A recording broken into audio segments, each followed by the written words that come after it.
Halo sahabat nonton, gimana kabar kamu? Semoga kalian sehat selalu ya. Kali ini teman nonton kamu mau buat cerita dari drama yang berjudul The Manipulated.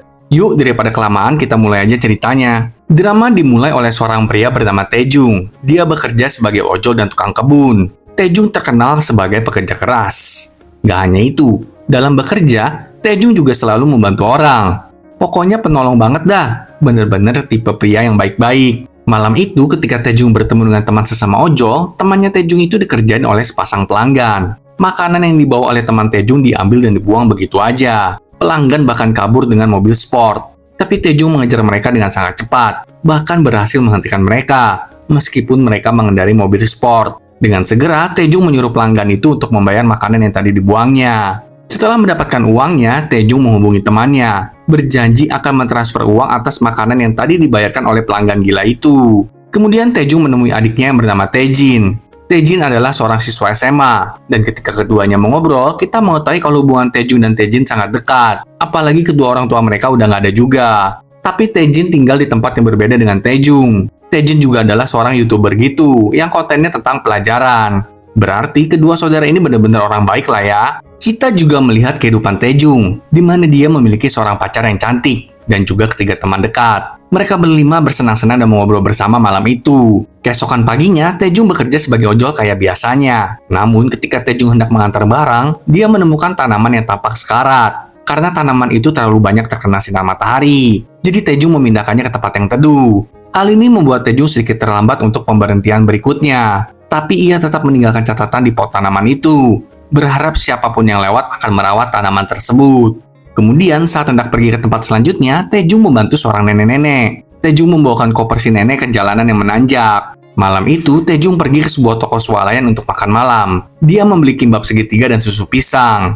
Ketika Taejung sedang makan di luar, dia mendengar ponsel berdering di semak-semak dan memutuskan untuk mengangkatnya. Tentu itu adalah kesalahan besar. Peneleponnya adalah seorang wanita yang meminta Taejung untuk mengantarkan ponsel itu ke lokasi tertentu. Awalnya Taejung nggak mau, tapi akhirnya Taejung setuju setelah mendengar bahwa wanita itu akan membayar 300.000 won. Apalagi wanita itu beralasan ibunya terluka, jadi dia tidak bisa meninggalkan rumah. Beberapa saat kemudian Taejung sampai di lokasi. Sebenarnya Taejung merasa lokasi itu agak menyeramkan ya, tapi si wanita kembali menelepon ponsel itu dan meminta Taejung meninggalkan ponsel tersebut di sebuah kotak SOS di dalam terowongan. Tanpa banyak berpikir, Taejung ngikutin aja permintaan si wanita. Dia menaruh ponsel itu di dalam kotak SOS dan mengambil uangnya. Ketika Taejung hendak pulang, sebuah truk yang terparkir di belakang motor Taejung tiba-tiba menyalakan lampu sorot truk dan melaju melewati Taejung. Tentu saja, Taejung terkejut dengan kejadian ini. Keesokan harinya, ketika Taejung sedang merawat kebun bunga, tiba-tiba saja Taejung digerebek dan segera ditangkap secara darurat atas tuduhan penghilangan nyawa dan pemerkosaan. Di kantor polisi, Taejung terus mengatakan kalau dirinya tidak bersalah. Dia bahkan gak mengenal siapa korbannya. Tapi para detektif tentu tidak mempercayai sepatah kata pun dari Taejung dan segera mengambil DNA-nya. Keesokan harinya, ketika teman Taejung mendatanginya, memberitahu Taejung kalau semua informasi Taejung tuh udah bocor ke publik. Biasanya di Korea, identitas bahkan muka penjahat gak dibeberkan di publik, kecuali penjahat yang di luar akal banget dah. Nah, tapi kok baru aja sehari Taejung ditangkap, informasi pribadinya udah bocor gini? Tentu saja, hal ini sangat membuat Taejung terkejut. Lalu tak lama kemudian, giliran pacar Taejung yang bernama Suji mengunjungi Taejung. Tentu saja, Suji sangat terpukul dengan kejadian ini. Tapi sekali lagi, Taejung menegaskan kalau dirinya tidak terlibat dan tidak bersalah atas semua kejadian ini. Suji percaya penuh kepada Taejung. Suji berjanji akan membantu Taejung semaksimal mungkin dan meminta Taejung untuk bertahan. Di hari lainnya, Suji, Taejin, dan ketiga teman Taejung menyewa pengacara untuk membela Taejung. Pengacara menuntut agar mereka bisa menemukan alibi kuat, supaya Taejung bisa dibebaskan. Tentu saja, dengan semangat 45, mereka berlima bekerja keras dari pagi, siang, dan malam demi merangkai semua alibi tentang Taejung. Gak cuma alibi, mereka bahkan menemukan bukti untuk setiap alibi tersebut, supaya tidak terbantahkan. Pengacara pun sangat puas dengan apa yang telah kelima orang itu lakukan. Akhirnya tiba saatnya sidang pengadilan. Tapi masalahnya jaksa segera mengskakmat Taejung dengan beberapa pertanyaan. Pertama adalah hari di saat Taejung mengantar makanan ke sebuah apartemen. Di sana, Taejung memiliki waktu 7 menit sebelum keluar dari apartemen. Taejung menjawab kalau dia terlambat keluar karena merawat sebuah tanaman. Tapi masalahnya jaksa mengeluarkan bukti foto kalau di tempat itu tidak ada tanaman apapun. Kedua adalah Taejung terekam kamera CCTV saat membawa koper seorang nenek. Masalahnya, koper itu ditemukan di dekat lokasi tempat tubuh korban dibuang. Udah paniklah Taejung kan mendengar pernyataan jaksa itu. Kemudian ketiga, jaksa menanyakan kenapa Taejung membawa ponsel korban. Ternyata, ponsel yang Taejung temukan di semak-semak adalah ponsel korban dong. Bahkan terowongan tempat Taejung menaruh ponsel letaknya hanya beberapa puluh meter dari lokasi pembuangan tubuh. Dan terakhir, jaksa memberikan gebrakan, di mana jaksa menampilkan foto TKP korban dipotong-potong secara brutal. Dan di TKP itu ada gelang pasangan yang dimiliki Taejung dong. Melihat gelang pasangan itu, Suji langsung kecewa dan frustasi. Taejung pun jadi hilang akal, melihat semua bukti mengarah kepadanya. Taejung berteriak-teriak terus-menerus, mengatakan kalau bukan dirinya lah pelaku yang sebenarnya. Karena keributan ini, Taejung pun diseret keluar dari ruang sidang. Setelah sidang, Suji mendatangi Taejung di penjara. Dia menanyakan kepada Taejung, di mana gelang pasangan yang Taejung miliki. Taejung yang masih linglung tidak bisa menjawab pertanyaan Suji dengan benar. Jadi Suji memutuskan untuk meninggalkan Taejung, karena Suji tidak tahu apa lagi yang bisa dia percaya tentang Taejung saat itu. Lalu dengan ini, Taejung yang tidak bersalah pun akhirnya masuk penjara, sahabat nonton. Kemudian suatu hari di penjara, Taejung kedatangan seorang pengacara publik bernama Kim Sang-krak. Pengacara Kim mengatakan kalau dirinya akan membela Taejung, menanyakan apakah Taejung masih ingat detail kecil apapun yang bisa membantunya untuk membebaskan Taejung. Taejung menjawab kalau ada satu hal yang selalu dia pikirkan, itu adalah gelang pasangannya. Setelah menelaah dan mengingat semuanya, Taejung mengklaim kalau gelang yang ada di foto TKP bukanlah gelangnya. Karena seingat Taejung, gelang miliknya terjatuh ketika dia kemarin itu sempat tidur siang di kos-kosan Taejin. Namun masalahnya, Taejung mengalami neraka di dalam penjara. Karena dari jagoan narapidana di penjara itu yang selalu menyiksa Taejung dengan sangat amat buruk. Gak berhenti di sana. Di hari lainnya, pengacara Kim mengunjungi Taejung lagi untuk memberitahunya kalau Taejin ditemukan bundir dong. Bahkan saat gantung diri, Taejin menampilkannya di YouTube. Semakin hancurlah Taejung kan, baik dari mental maupun fisik. Sumpah, kasihan banget sih Taejung. Karena hal ini, Taejung berpikir tidak ada gunanya hidup lagi. Jadi dia mencoba bundir berkali-kali. Tapi Taejung selalu gagal bundir. Hal ini tentu membuat Taejung semakin frustasi. Ibarat mati nggak bisa, hidup pun tak mau. Kemudian suatu hari, Taejung mengikuti ibadah gitu. Dan seorang pelayan altar yang juga sesama narapidana bernama Pak No mendatangi Taejung. Pak No mendekati mengajak Taejung mengobrol. Dan memberikannya sebuah kue tart. Karena hari itu adalah perayaan Paskah. Pak No merasa terbeban melihat Taejung yang terus-menerus berusaha mati. Jadi Pak No menyemangati Taejung agar Taejung menerima ini semua. Taejung pun menangis sejadi-jadinya. Tapi ketika itulah dia mulai menerima keadaannya. Dari sejak saat itu, semangat hidup Taejung pelan-pelan tumbuh kembali. Taejung mulai melatih tubuhnya agar menjadi kuat. Dia bahkan mulai berkebun lagi. Meskipun tetap aja Taejung terus menjadi sasaran siksaan oleh jagoan narapidana. Tapi Taejung tidak pernah melawan jagoan narapidana serta para anteknya. Dia hanya terus melatih fisiknya, juga terus bekerja agar mendapatkan banyak sertifikasi dan menjalani hidupnya. Taejung bekerja keras untuk menjadi versi terkuat dari dirinya sendiri. Melompat ke 5 tahun kemudian, di luar penjara kita melihat ada seorang pria misterius memasuki sebuah ruangan yang penuh dengan patung manusia. Setelah itu, pria itu melihat CCTV di ruang lain dan seolah-olah mulai menentukan mangsa selanjutnya yang akan dia frame untuk kasus lainnya. Kembali ke penjara, hari itu Taejung kembali ke kebun buatannya. Dia menanami kebun itu dengan banyak tanaman. Hal ini tentu membuat salah satu sipir di penjara terkesan. Sipir yang bahkan menanyakan bagaimana cara menyembuhkan tanaman miliknya. Taejung berjanji akan membantu sipir yang merawat tanamannya itu. Setelah sipir yang pergi, Pak No mendatangi Taejung sembari memberikannya sepotong kue tart. Ternyata hari itu Pak No akan dibebaskan. Tentu hal ini sangat menyakitkan sekaligus membahagiakan bagi mereka berdua. Secara Taejung dan Pak No itu sudah sohipan banget lah gitu. Tapi akhirnya mereka berdua pun harus berpisah, sahabat nonton. Meskipun berat, keduanya tetap harus berpisah. Sebelum mereka berpisah, Pak No meminta Taejung menjadi pelayan altar menggantikan dirinya. Kemudian suatu hari, ketika selesai ibadah, seorang narapidana baru datang ke gereja. Taejung merasa iba kepada pemuda itu, lalu memberikannya sepotong kue tart. Persis seperti yang dilakukan Pak No dulu kepada Taejung. Taejung juga memberikan semangat kepada si pemuda dengan kata-kata yang persis sama seperti yang Pak No dulu katakan kepada Taejung. Tapi pemuda tersebut mengatakan sesuatu. Dia mengatakan kalau dirinya tidak bersalah dan mulai menceritakan serangkaian kejadian yang sama persis seperti yang dulu dialami oleh Taejung. Mulai dari ponsel di semak-semak, mengantar ponsel itu kepada pemilik ponsel sampai terekam CCTV, dan juga barang pribadi milik si pemuda juga ditemukan di TKP korban. Dan sampai ada pengacara publik yang mendatangi pemuda itu. Tentu saja, pengacara publiknya sama dengan yang dulu pernah mendatangi Taejung. Pemuda tersebut juga mengatakan sehari setelah pengacara Kim mendatangi pemuda itu, pengacara Kim memberitahu si pemuda kalau ibu pemuda itu meninggal bundir. Tentu saja, pemuda tersebut nggak percaya. Secara ibunya adalah satu-satunya orang yang berjuang demi kebebasan putranya. Masa dia bundir? Mendengar seluruh cerita dari pemuda itu, Taejung jadi menyadari kalau ada yang nggak beres dengan tuduhan atas dirinya 5 tahun lalu. Tapi besoknya, penjara dihebohkan karena pemuda tersebut berakhir mati bundir. Dia memasukkan beberapa halaman Alkitab ke dalam mulutnya sampai tidak bisa bernafas. Karena hal ini, Taejung segera menghubungi pengacara Kim agar mendatanginya. Taejung mencoba mencari tahu kebenaran dari pengacara Kim. Tapi hal ini justru membuat pengacara Kim dengan santai mengakui bahwa memang dirinya yang telah menghabisi Taejin. Taejung langsung menyerangnya, tetapi tidak ada yang bisa ia lakukan saat ini. Setelah mengetahui kebenaran mengerikan ini, di mana Taejung akhirnya menyadari dirinya udah di-framing selama ini, Taejung pun memikirkan ide lain. Pertama, dia mendatangi pastor penjara, mengatakan kalau dirinya berhenti menjadi pelayan altar di sana. Sedangkan di tempat lain, kita akhirnya mengetahui siapa penjahat utamanya. Dia seorang pria bernama An Yohan.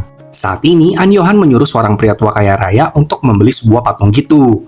Tapi patungnya sungguh aneh banget dah bentuknya.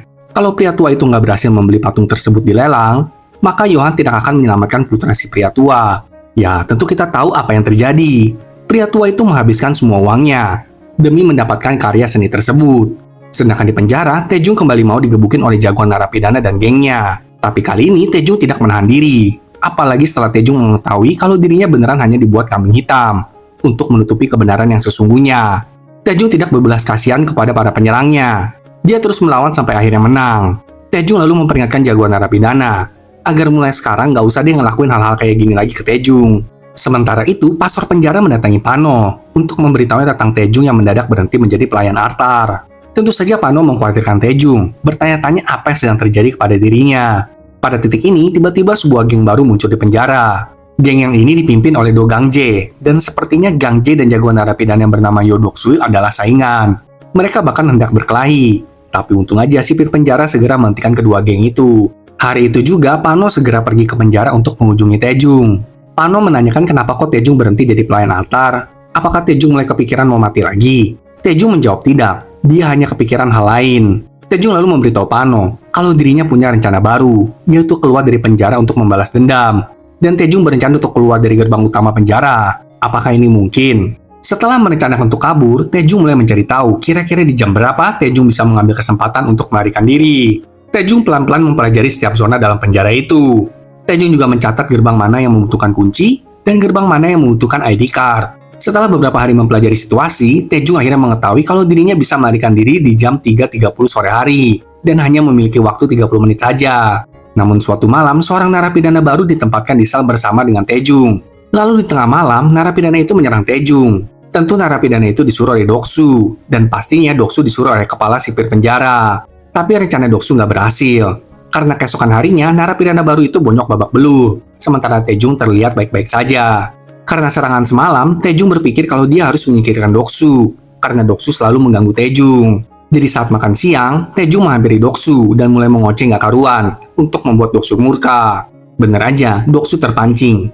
Dia menggila dan mulai menghajar Taejung. Saat dihajar, Taejung diam aja, sampai akhirnya beberapa sipir penjara menghentikan tingkah gila Doksu. Karena hal ini, Doksu pun dikurung sendirian di penjara isolasi, yang berarti Doksu nggak akan mengganggu Taejung beberapa hari ke depan. Kemudian singkat cerita, dengan segala keahlian yang Taejung pelajari selama 5 tahun ini, dia akhirnya berhasil membuat replika kunci untuk kabur dari penjara. Itu saja, Taejung melakukan hal ini tanpa sepengetahuan siapapun ya. Lalu di saat Taejung hendak kembali ke ruangannya, dia bertemu dengan Gangjae serta gengnya, yang mengajak Taejung untuk bergabung dengan geng Gangjae, agar mereka bisa mengalahkan Doksu. Tapi tentu saja, Taejung tidak menghiraukan ajakan Gangjae tersebut, karena hari ini adalah hari di mana Taejung akan menjalankan rencananya untuk kabur. Sementara itu, Yohan mengirim seorang dokter ke penjara, dengan dalih memberikan vaksin kepada para narapidana. Padahal tujuan Yohan adalah untuk menghabisi Taejung. Namun karena Taejung nggak datang juga selama vaksinasi, dokter tersebut mendatangi sel Taejung untuk memberikannya vaksin. Tapi isi dari vaksin itu adalah racun. Saat sedang divaksin, Taejung hanya melirik ke arah jam, menyadari kalau waktunya sebentar lagi, di mana dia merencanakan untuk kabur dari penjara itu.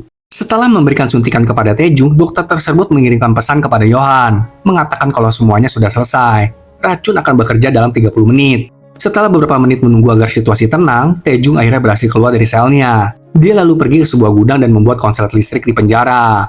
Pada momen itulah, Taejung akhirnya berhasil keluar dari zona satu ke zona lainnya. Tapi di tengah-tengah prosesnya, Taejung mulai merasakan efek dari suntikan tadi. Meskipun begitu, Taejung terus menguatkan dirinya. dia tetap berusaha untuk kabur dari sana. Taejung bahkan mencuri sebuah jaket, bergantian pakaian dan kabur melalui saluran ventilasi yang ada di langit-langit gitu. Akhirnya setelah perjalanan panjang, Taejung beneran berhasil keluar penjara dari gerbang utama loh. Sayangnya, Taejung segera pingsan tepat di depan gerbang utama penjara. Semua orang yang berada di dekatnya tentu terkejut. Taejung pingsan karena efek dari suntikan racun yang diterimanya tadi. Sedangkan Johan, kita masih belum tahu banyak tentang dia, selain kecenderungan psikopatnya, dan fakta bahwa ia sangat kaya. Sekarang, Johan sedang menonton tim balap mobil yang disponsorinya. Lalu Johan merasa bosan. Johan menyuruh ketua tim untuk membuat mobil-mobil itu saling tabrak-menabrak. Tentu saja hal ini tidak diterima dengan baik oleh ketua tim tersebut, yang membuatnya segera dipecat. Johan kemudian kembali ke rumahnya, di mana dia menaruh mobil-mobilan ke kota Lego yang ia bangun. Saat itu, seorang wanita mendatangi Johan. Lalu Johan memberitahu wanita itu tentang rencana besar yang sedang Johan pikirkan, dan mereka berdua pun tertawa terbahak-bahak. Setelah itu, Johan mendatangi kepala sipir penjara tempat Taejung dipenjara, dan menyuapnya dengan beberapa emas batangan, agar kepala sipir membebaskan para narapidana yang paling kejam dan gila, dengan dalih mereka semua akan menjalankan misi pengabdian masyarakat. Kepala sipir juga baru saja terlibat dalam skandal korupsi, dan Johan berjanji akan menyelesaikan semua itu, sehingga kepala sipir langsung menyerah. Dia pun mengikuti perintah Johan. Sementara itu, ketika Taejung terbangun, dia sudah berada di ruang perawatan penjara. Aduh, kasihan banget deh Taejung. Balik lagi lah dia ke penjara. Dokter penjara mengatakan kalau sepertinya Taejung menelan racun tikus. Tapi sekarang kondisi Taejung sudah membaik karena ditolong tepat pada waktunya. Malam itu, kepala sipir mendatangi sel isolasi Doksu. Kepala sipir berencana untuk membebaskan Doksu. Dia juga memprovokasinya agar Doksu kembali menghabisi Taejung. Bener aja dong, setelah Doksu bebas, dia langsung mengumpulkan seluruh pasukannya untuk mendatangi Taejung di ruang perawatan. Tentu saja, Taejung menyadari akan bahaya ini, dan perkelahian hebat pun terjadi. Sedangkan si Piryang, dia merasa ada yang aneh dengan Taejung. Jadi dia mencoba mendatangi Taejung ke ruang perawatan. Namun beberapa narapidana mencegat si Piryang. Nah pertanyaannya, di mana sipir-sipir yang lain? Ternyata sipir lain sedang berada di ruangan kepala sipir, di mana kepala sipir menyuap mereka, agar para sipir itu mengeluarkan 12 narapidana dari penjara untuk diserahkan kepada Johan. Kembali ke si Piryang, karena dia ditahan gak boleh masuk ke ruang perawatan, si Piryang segera membunyikan alarm dan memerintahkan satu regu penjaga untuk bergerak ke ruang perawatan. Di ruang perawatan, perkelahian brutal pun terjadi. Taejung berjuang sekuat tenaga mengalahkan semua orang, dan akhirnya Taejung berhadapan dengan orang terakhir yaitu Doksu. Doksu menghampirinya dan dengan santai menawarinya rokok, lalu menusuk Taejung dengan pisau. Kemudian terjadilah pertandingan di antara keduanya, hingga akhirnya Taejung menang. Doksu mengatakan satu-satunya cara agar Taejung gak diserang lagi adalah dengan menggorok leher Doksu. Tapi Taejung menolak menghabisi Doksu.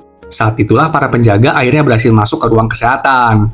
Lalu di tengah malam, para sipir penjara yang tadi sudah disuap mendatangi 12 narapidana, termasuk Taejung, dan kemudian menculik mereka dan memasukkan mereka ke sebuah truk dengan wajah tertutup. Keesokan harinya, ke-12 narapidana itu memasuki sebuah wahana permainan. Mereka memakai seragam baru, dengan nomor di belakang setiap orang.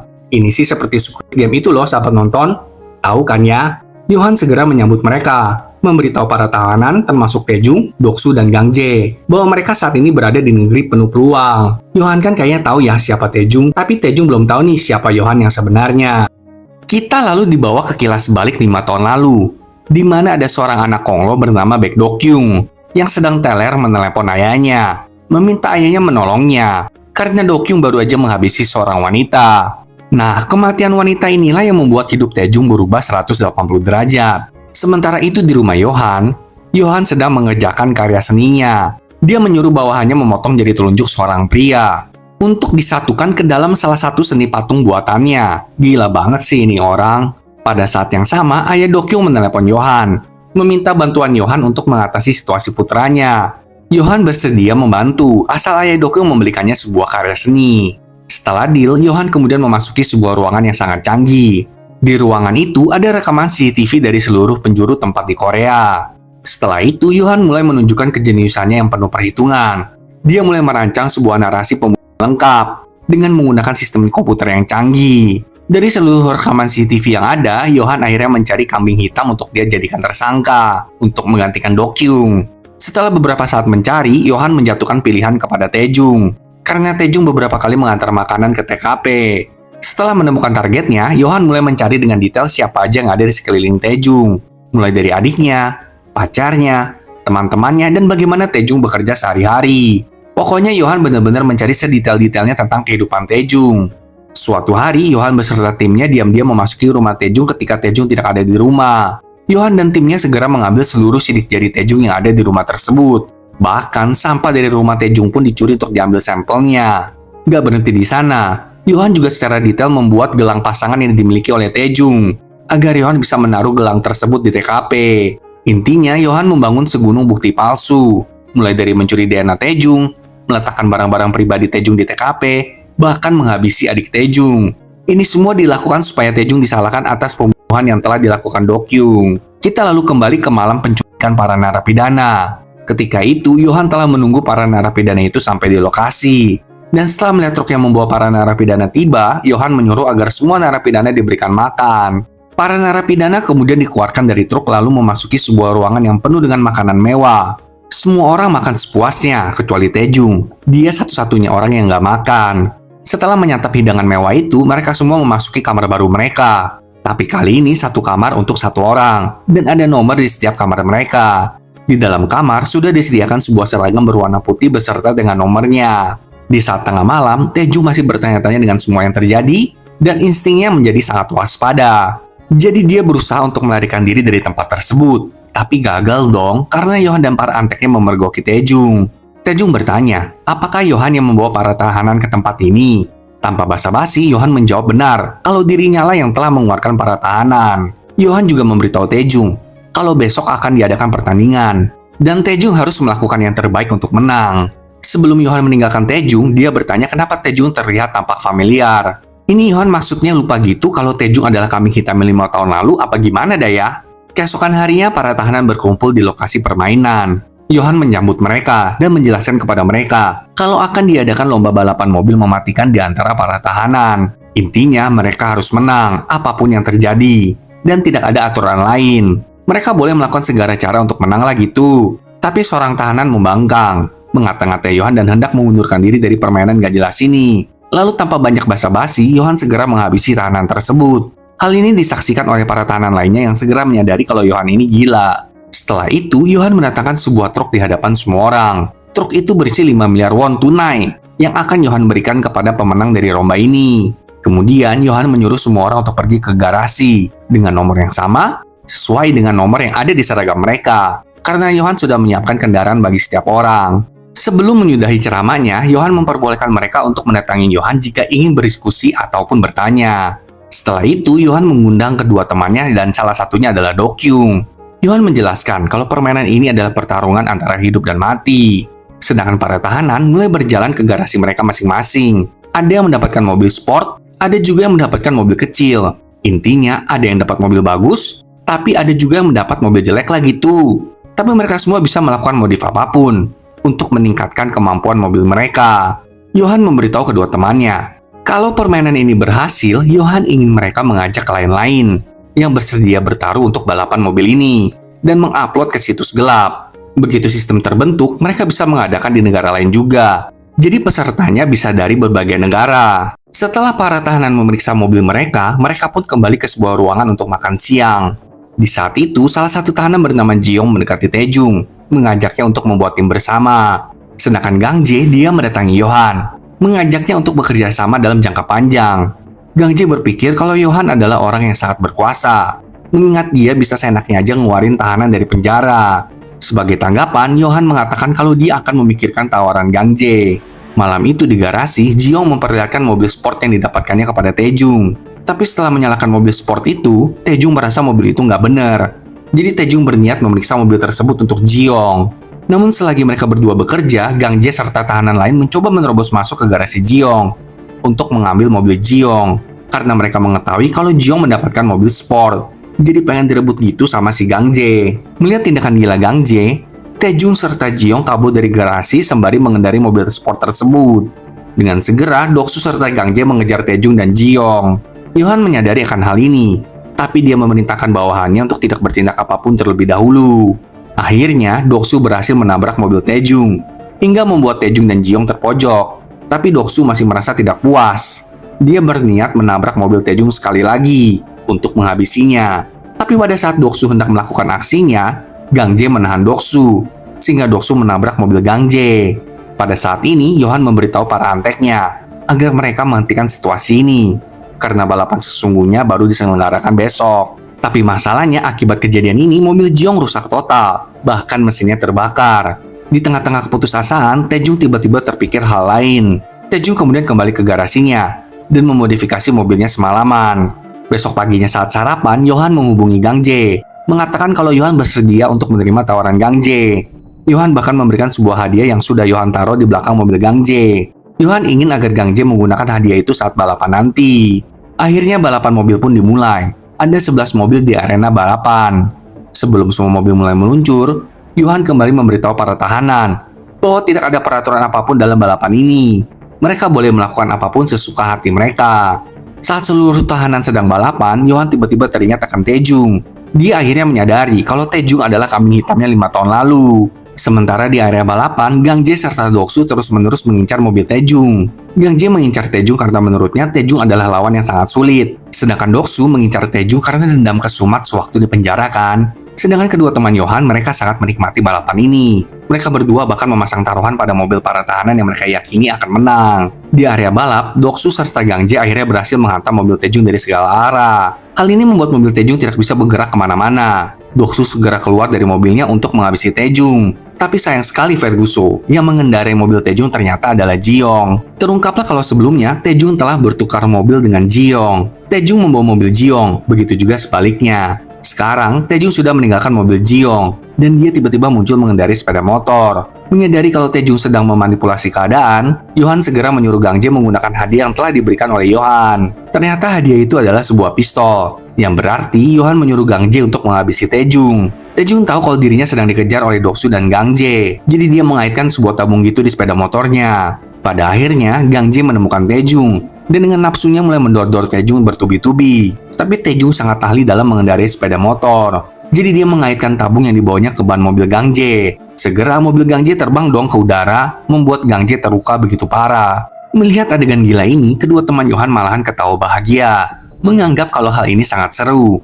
Mereka berteriak histeris, kayak nonton konser gitulah. Emang pada gila dah nih semuanya. Namun Johan belum selesai. Merasa Taejung terlalu tangguh untuk bertahan hidup, Johan segera mengumumkan aturan baru, di mana Johan melipat gandakan hadiah uang bagi siapapun yang bisa menangkap atau menghabisi Taejung. Menyadari kalau dirinya jadi incaran semua orang, Taejung pun berniat untuk pergi dari sana. Tapi Doksu tiba-tiba muncul untuk menghentikan Taejung. Perkelahian sengit pun segera terjadi. Doksu bahkan menggunakan pisau untuk mengalahkan Taejung. Namun perkelahian mereka segera diinterupsi oleh mobil lain yang berusaha menghabisi Taejung juga. Kacau banget deh pokoknya keadaan di area balap. Sementara Johan, dia mulai kesal karena sepertinya Taejung susah banget dikalahkan oleh para tahanan itu.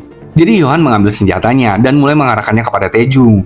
Hal ini tentu membuat kedua teman Johan bingung dong. Kenapa tiba-tiba Johan kesehatanan kayak gini sih? Saat Taejung serta seorang tahanan sedang berkelahi, Johan segera menghabisi lawan Taejung, agar Johan bisa menghabisi Taejung. Taejung menyadari Johan telah mengincar dirinya dan segera bersembunyi. Lalu dengan cepat, Taejung pergi menuju ke motornya lagi, kemudian kabur dari sana. Tapi Johan terus-menerus mendor-dor Taejung. Dia bahkan menyuruh antek-anteknya untuk menangkap Taejung. Di ujung jalan, Taejung segera melemparkan tabung yang dari tadi dibawanya. Lalu dengan segera, ledakan hebat pun terjadi. Setelah ledakan itu, Taejung mengendarai motornya ke sebuah jembatan untuk melompat keluar dari tempat tersebut. Tapi dari belakang, Johan bersiap menghabisi Taejung. Akhirnya, Taejung berhasil juga keluar dari arena balap gila itu. Dia mendarat di pinggir pantai gitu. Walaupun lengan Taejung terluka akibat kena dor dari Johan, Taejung tetap berusaha menguatkan dirinya. Taejung mengganti seragamnya dengan mencuri pakaian milik warga terdekat dan bergegas pergi menemui Pano. Pano tentu terkejut melihat Taejung. Dia segera memberikan pertolongan pertama dan merawat Taejung. Keesokan harinya, Johan segera mengetahui kalau Taejung berhasil selamat dan melarikan diri. Pada saat yang sama, kepala sipir penjara mendatangi Johan, menanyakan apa yang harus kepala sipir laporkan kepada para petinggi tentang hilangnya beberapa tahanan. Dengan enteng Johan menjawab, ya bilang aja lah mereka itu ikut kegiatan sosial, tapi ada kebocoran gas. Udah gitu mereka semua meninggal. Gampang kan? Johan meyakinkan kepala sipir kalau dirinya akan menutupi berita tentang para tahanan ini. Di tempat lain, Taejung akhirnya siuman juga.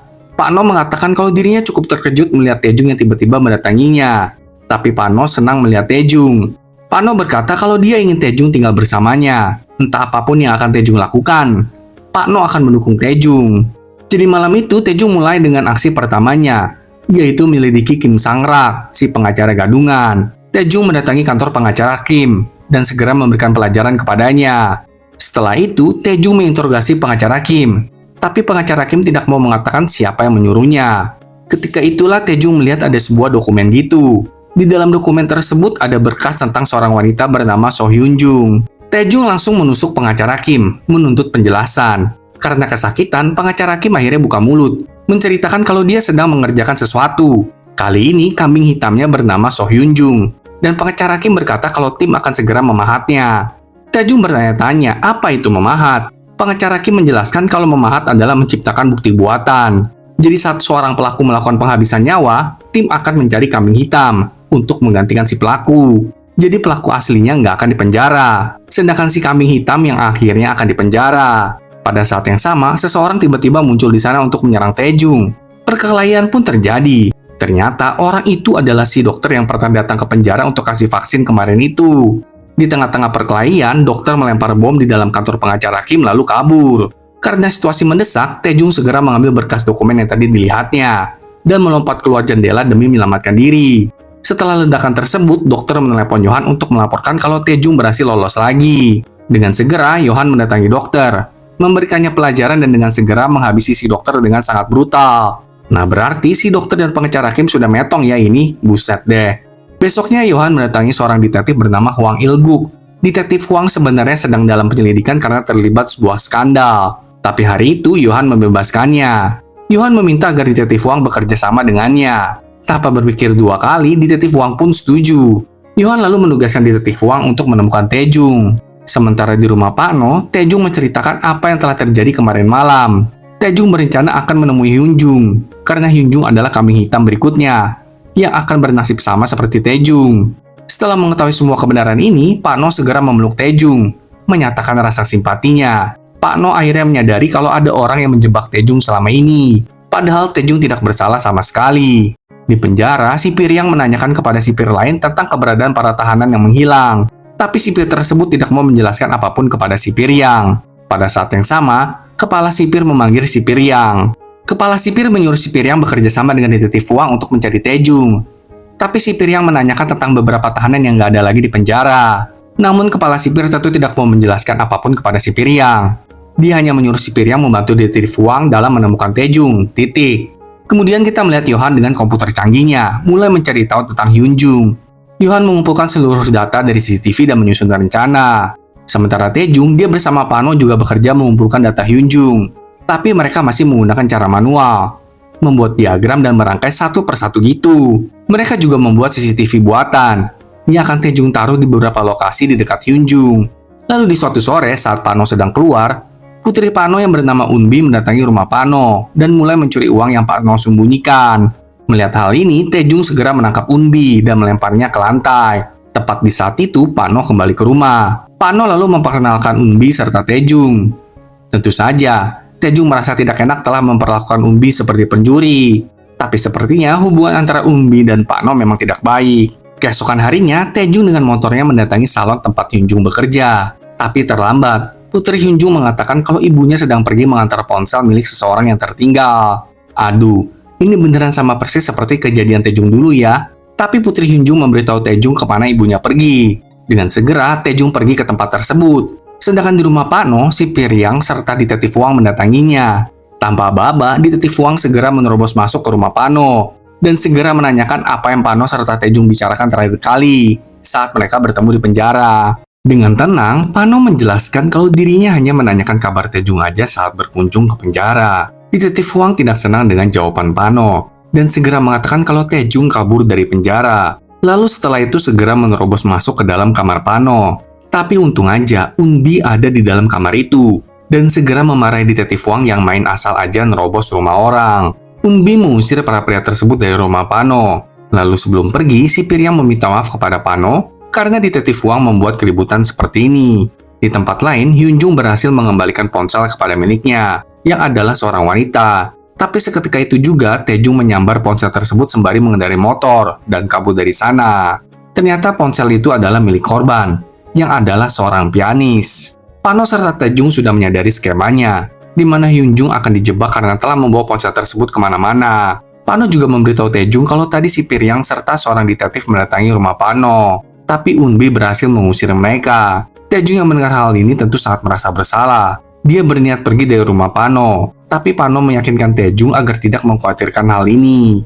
Malam itu, Taejung menelepon si wanita yang tadi menerima ponsel dari Hyunjung. Taejung mengatakan akan mengembalikan ponselnya asal dibayar mahal. Wanita itu pun setuju. Saat wanita tersebut sudah berada di tempat janjian, Taejung mengirimkan seorang ojol ke TKP agar si wanita memberikan uangnya kepada ojol. Setelah wanita itu memberikan uangnya, Taejung memberitahunya mengenai lokasi ponsel tersebut, dan wanita itu pun segera pergi untuk mengambil ponsel tersebut. Setelah itu, wanita itu pergi dari TKP menggunakan taksi dan Taejung mengikutinya. Taejung akhirnya sampai di tempat pergudangan gitulah, lalu diam-diam masuk ke dalam, mencari tahu apa yang sebenarnya terjadi di sana.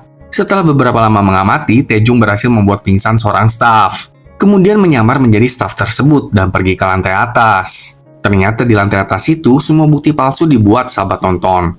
Melihat kegilaan ini, Taejung langsung merekamnya dengan ponselnya. Tapi tepat pada saat itu, Pano menelepon Taejung, memberitahunya kalau ada seorang wanita mencurigakan mendatangi salon tempat Hyunjung bekerja. Kita panggil aja wanita ini dengan nama Subin. Dengan segera, Taejung pun pergi ke salon Hyunjung. Bener aja, Subin mendatangi salon Hyunjung untuk menghabisi Hyunjung. Karena kan Yohan serta timnya udah gagal menjebak Hyunjung. Makanya, Yohan menugaskan Subin untuk menghabisi Hyunjung. Untungnya, Taejung muncul tepat waktu untuk menghentikan Subin. Perkelahian pun segera terjadi di antara keduanya. Tapi di tengah-tengah ini semua, Subin pun melarikan diri dari tempat tersebut. Sedangkan Dokyung, dia mengajak ayahnya menemui Yohan. Ternyata Dokyung mengetahui kalau Taejung adalah kambing hitamnya 5 tahun lalu. Dokyung marah besar terhadap Yohan sebab kambing hitamnya masih hidup. Karena biasanya nih, semua orang yang sudah dijadikan kambing hitam tuh berakhir bundir atau dihabisi oleh Yohan. Tapi kali ini Taejung masih hidup. Namun dengan tenang, Yohan mengatakan kalau tidak akan terjadi masalah apapun. Ayah Dokyung nggak mau tahu. Dia mengancam Yohan agar membereskan masalah ini dalam seminggu. Kalau enggak, ayah Dokyung tidak akan segan-segan terhadap Yohan.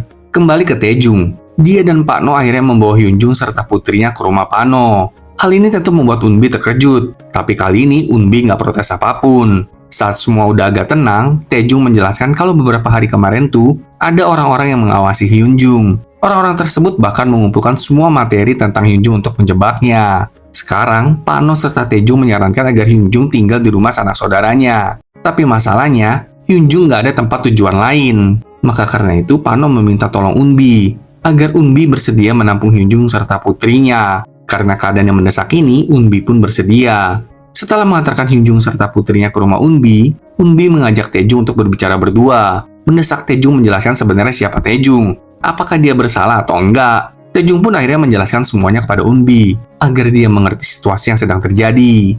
Lalu ketika Taejung dan Pano kembali ke rumah Pano, mereka dikejutkan oleh berita di televisi yang memberitakan tentang kematian si pianis. Dan kali ini, tersangkanya adalah pemilik sebuah kafe. Tapi tersangka sudah bundir saat polisi hendak menangkapnya. Setelah menonton berita itu, Pano serta Taejung menyadari kalau pada akhirnya tetap akan ada aja seseorang yang dijebak untuk menjadi kambing hitam. Frustasi dengan semua ini, Taejung kembali ke pergudangan lagi dan mendapati kalau semua orang di dalam gudang tersebut sudah metong. Bahkan wanita yang tadi mengambil ponsel pun sudah metong, sahabat nonton. Biar nggak ada saksi lah ya intinya, jadi dibantai semuanya. Sampai saat ini, Taejung masih belum tahu ya kalau Yohan lah dalang semua ini. Dan gak hanya itu aja, di dalam gudang sebuah layar tiba-tiba menyala, memperlihatkan foto Taejung saat di penjara, dan menampilkan foto Dokyung.